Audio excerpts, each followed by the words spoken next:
I'm heading down the No-Jaw Road boat ramp with Moonlight in tow. We're going to head across the river to Cottontree, where there's a nice fish and chip shop, to set up on the beach and watch the sunset.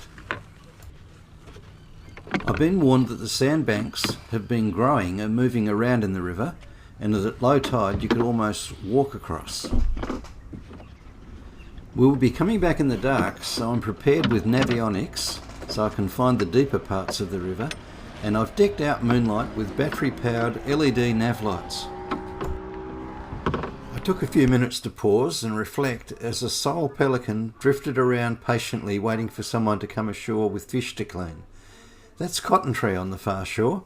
We're going to pull up on the beach at the southern end of the caravan park near the Boat Shed restaurant, which has a hole in the wall where they serve up some of the best fish and chips on the Sunshine Coast. Denise usually helps steady the mast while I attach the shrouds, but she's injured a shoulder, so she gets to sit out and observe while I set it up myself. It's not that difficult. It's one of the advantages of a gunter rig with a shorter mast than modern rigs. Being made of wood, it's relatively heavy, so being a bit shorter is a big advantage. I bought a couple of cheap life jackets, so we have one for each person in the boat. You don't need to wear them all the time in Queensland, so I've strapped them under the thwart as some extra flotation. I learnt in an incident on the east coast of Tasmania that when swamped, Moonlight will float with a few inches of freeboard.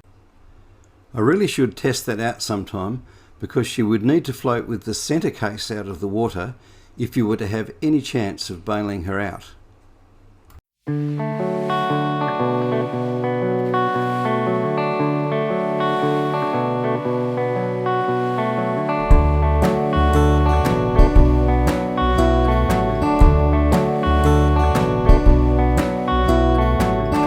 Push me out to sea, baby.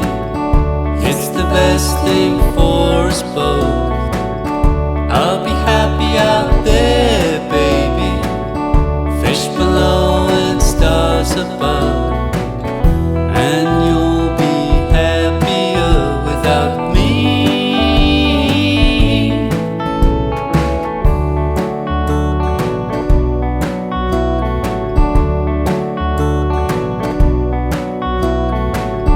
Push me out to sea, baby. There's nothing left for you to do. We did our best with our love, baby, but it brought us down so low.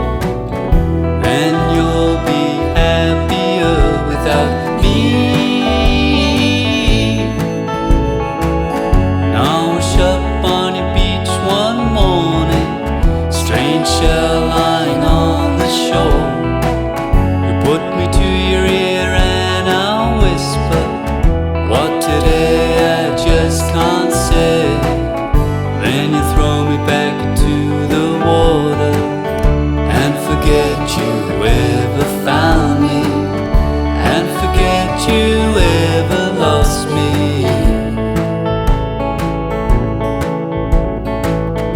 Push me out to sea, baby.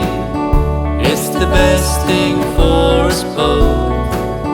I'll be happy out there, baby. Fish below and stars above. It's absolutely beautiful. Thank you. Did you build it? Yeah, we did. Yeah, long time ago. Amazing. Thank you. Absolutely beautiful. Thank you.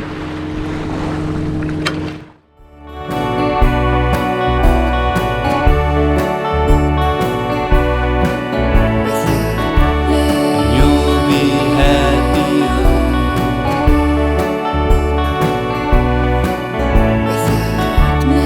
You'll be happier.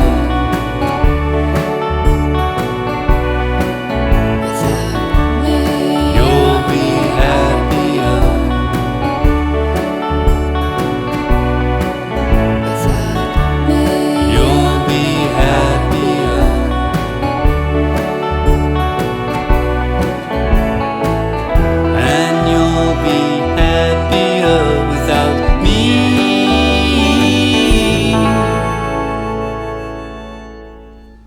That's a bit of a sad song if you listen to the lyrics.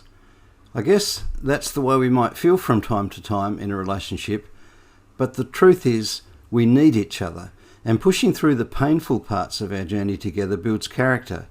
We've been married for over 40 years, and we've sure had our ups and downs, but my wife Denise very wisely said at the beginning there was no plan B, and we've stuck with that through thick and thin. Sure, there are times when we need to give each other a bit of space, but I would never want to be doing life with anyone else. Nevertheless, pushing me out to sea on my own from time to time is really not a bad idea. If I had to put up with the things that my dear wife has to, I would do just that. A time at sea is a great place to find peace and grow up. I find it easiest to launch on the side of the ramp where the combined force of the wind and the tide will push the boat away from the dock. This allows me to tie up with just a bow line. In a strong current, there is a danger of the boat being swept in and sinking a gunwale. The risk is increased, of course, if you have a centreboard down. You can always pull the stern in with a stern line when it's time to climb aboard. Here's my spin on how to tie a fast and secure cleat hitch.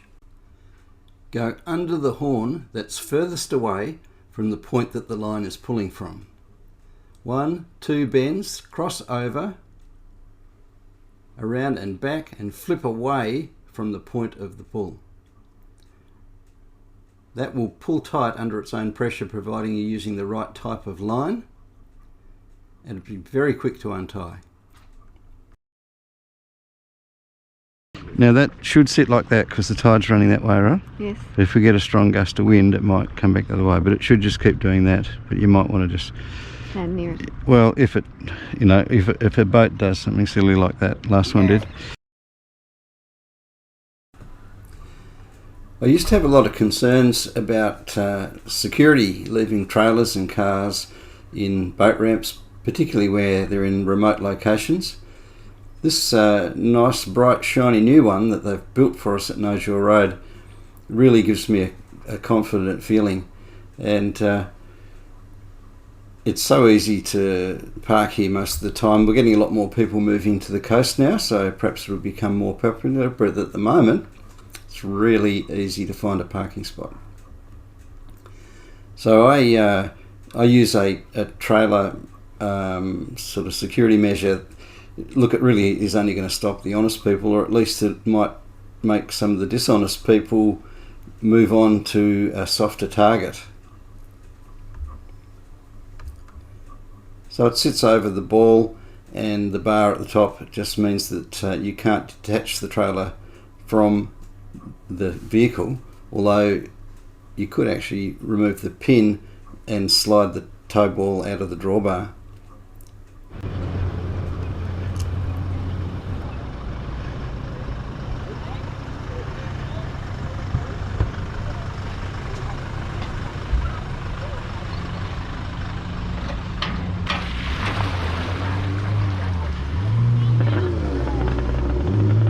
Have a beautiful time on the main line. Yeah, thank you. Alright. Yeah, thank you. Look it up on YouTube.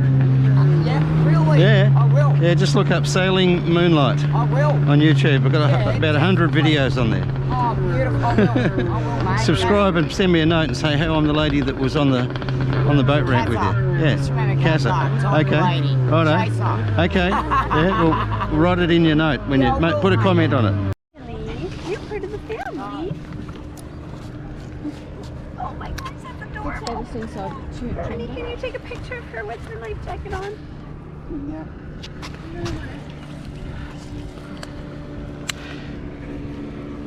We discovered she doesn't float all that well. She doesn't fly. She's just... No, wait, we wanted a picture of her. Hold her up again, Chris. Okay, good. That's good, I got it. But it does float. It does float.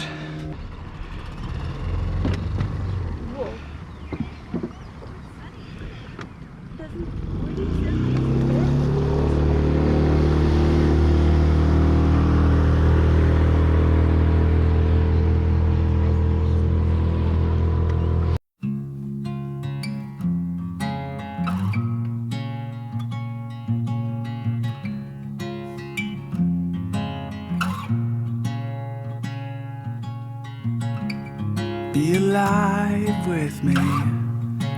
You wasted too much time.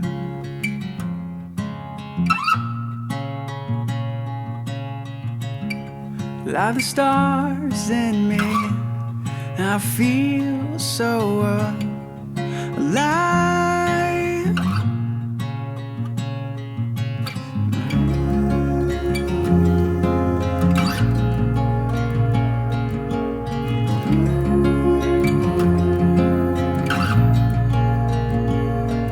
I feel in my spite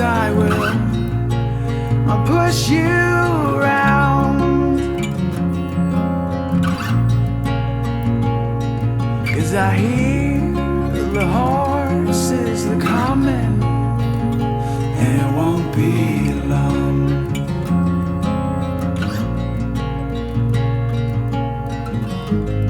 I will always have open eyes. I've come alive. I will hold you awake, my dear.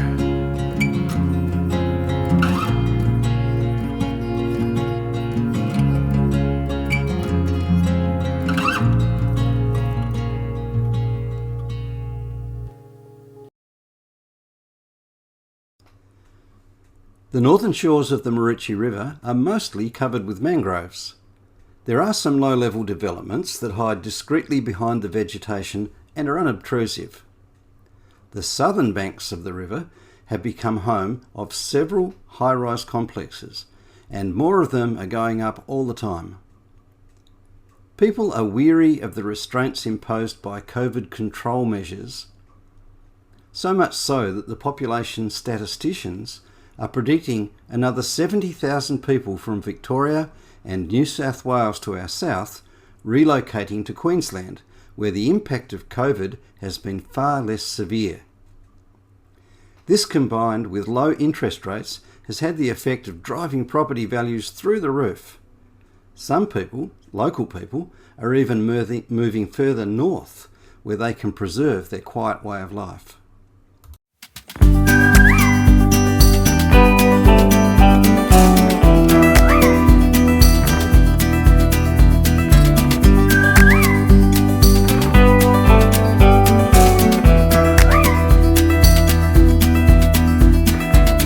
I've never known a love so steady. Even gold won't turn your tide. We flow together like an ocean, every low and every high. And I would have you anyway, dear, any way your heart could bear. Even if you had to leave me, I'd always be waiting here. Even when we are apart, I will keep you in my heart, and I wouldn't change a thing, even if I were the king.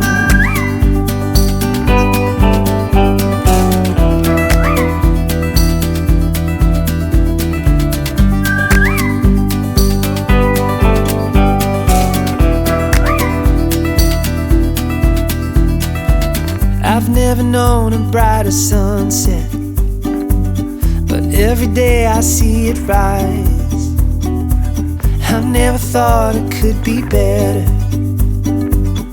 until I saw it in your eyes. Even when we are apart, I will keep you in my heart. I will hold the world at bay, just to see you smile again. And when time begins to fade, I will love you just the same, and I wouldn't change a thing, even if I were the king.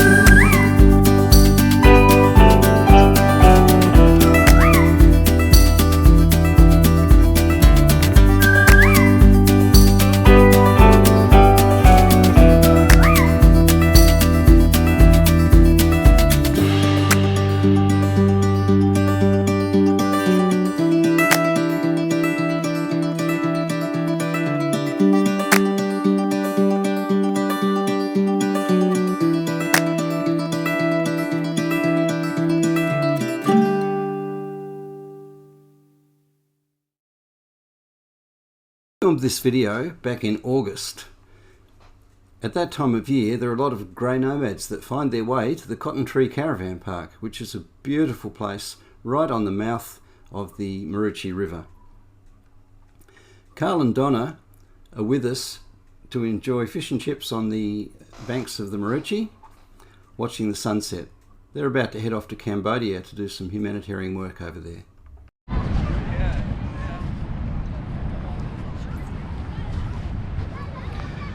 So any final thoughts about Australia, Carl? No. Oh yeah, I have some. Yes. You have some final thoughts, yeah? I do. I think Australia is the best place I've ever lived. I think the people are very friendly. I love how active and outdoorsy the people are, and they have a really good medical system and road system and education system. And I really believe that Australians are blessed to be a blessing. That's what I believe.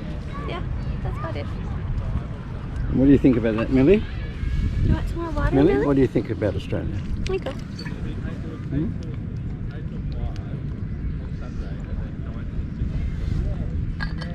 It's just like, I know you're filming me.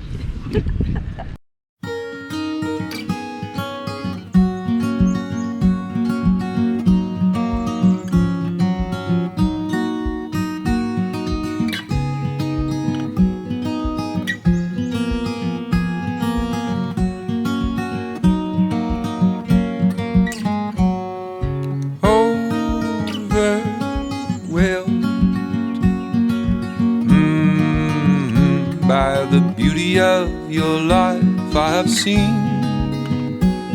a miracle. I have seen a miracle. Blessed days with you in the corner of my arm. I have seen a miracle. I have seen miracle. The sun, it shines for you. The grass is green, the sky is blue. And there you are, like you are. You're feeling so natural.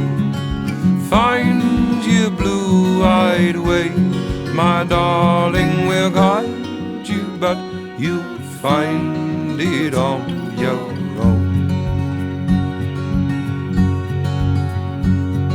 Amazing grace, how sweet the sound is to me. I have seen a miracle. I have seen a miracle. As we farewelled our friends on their way to Cambodia to teach English as a second language to the Khmer in Cambodia, the waters turned inky black and a moonless night saw us come to a halt in the middle of the river.